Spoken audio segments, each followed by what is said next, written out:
আমার প্রিয় প্রথম শ্রেণীর ছোট্ট বন্ধুরা, তোমাদের সকলকে আমার চ্যানেলে স্বাগত জানাই। আশা করছি তোমরা সকলে খুব ভালো আছো। আজকে আমি তোমাদের 2024 সালের রায়ো মার্টিনে যে প্রশ্নবিচিত্রা প্রকাশিত হয়েছে তার 46 পাতায় যে 20 নম্বর স্কুল হয়েছে, সেখানে তোমাদের প্রথম শ্রেণীর ছোট্ট বন্ধুদের তৃতীয় পর্যায়ক্রমে মূল্যায়নের বাংলার প্রশ্ন দেওয়া রয়েছে।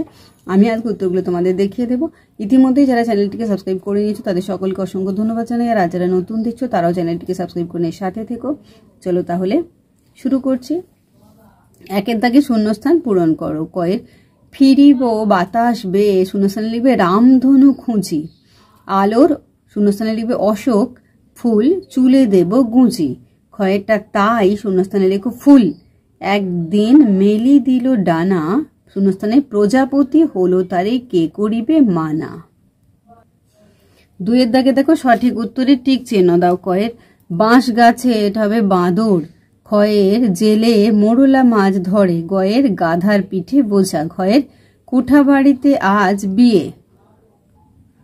তিনের দাগে দেখো নিচের প্রশ্নগুলির উত্তর দাও। ধোবার নাম কি, সে কোথায় থাকে? ধোবার নাম লোকা, সে গোড়া বাজারে থাকে। ক্ষয়ের গাধা কি খেতে ভালোবাসে, ওর বোঝাতে কি কি আছে? গাধা ছোলা খেতে ভালোবাসে, ওর বোঝাতে ধুতি জামা মোজা শাড়ি আরো কত কি আছে।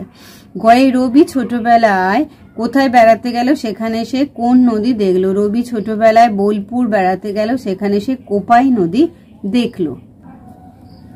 তারপরেরটা দেখো ঘয়েরটা খোকা ঘোড়া মাছ ও পাখি হয়ে কি করবে? খোকা ঘোড়া হয়ে মাঠ পার হবে, আর মাছ হয়ে সাঁতার কাটবে, পাখি হয়ে গগনে উঠবে। চারের দেখো নিচের প্রশ্নগুলির এক কথায় উত্তর দাও।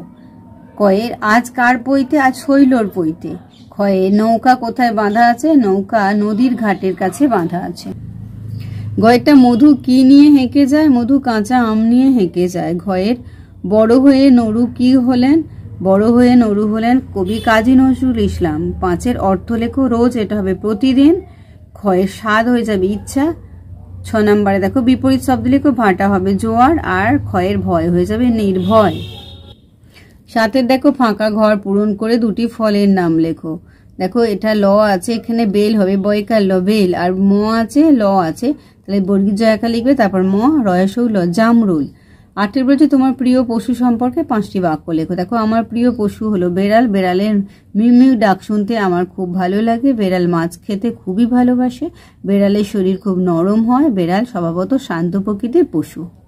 তাহলে আমার প্রিয় প্রথম শ্রেণীর ছোট্ট বন্ধুরা, আজকে তোমাদের আমি 2024 সালের রায়ো মার্টিনে যে প্রশ্নবিচিত্রা প্রকাশিত হয়েছে তার 46 পাতায় যে 20 নম্বর স্কুল রয়েছে, সেখানে তোমাদের প্রথম শ্রেণীর ছোট্ট বন্ধুদের তৃতীয় পর্যায়ক্রমে মূল্যায়নের বাংলার প্রশ্ন দেওয়া রয়েছে। আমি তার উত্তরগুলো দেখিয়ে দিলাম। আশা করছি সকলেই বুঝতে পেরেছো। ভিডিওটি দেখার জন্য তোমাদের সকলকে অসংখ্য ধন্যবাদ জানাই। ভালো লাগলে লাইক করো, কমেন্ট করো, বন্ধুদের মধ্যে শেয়ার করো। আর আগামী দিনে নতুন নতুন ক্লাসগুলো পাওয়ার জন্য অবশ্যই চ্যানেলটিকে সাবস্ক্রাইব করে নিয়ে সাথে থেকো। তোমরা সকলে খুব ভালো থেকো।